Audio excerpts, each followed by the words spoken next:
The big day finally dawned. My mother decided the big occasion warranted a flight there, the bigger town where the monastery was situated.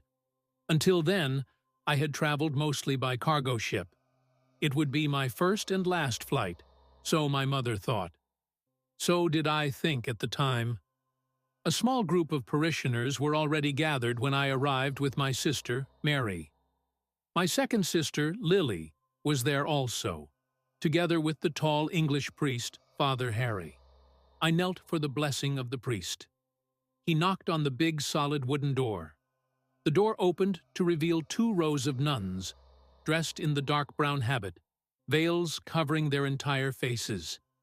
It looked very solemn and felt very solemn.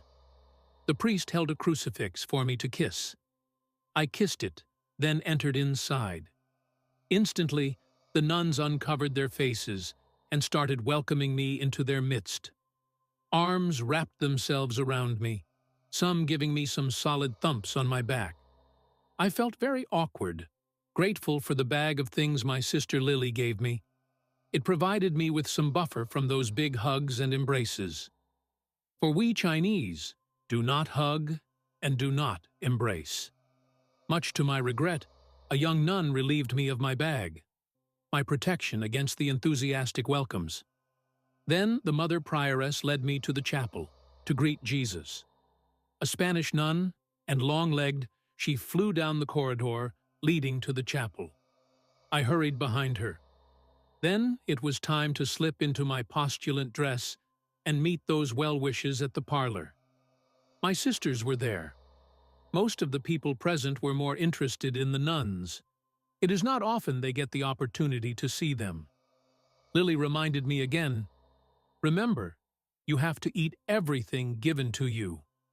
Next was the refectory. I was shown to my table. On it was a spread of food, a big loaf of bread, a bowl of soup, a big plate of rice, a plate with some fish and vegetables, plus a small plate of dessert.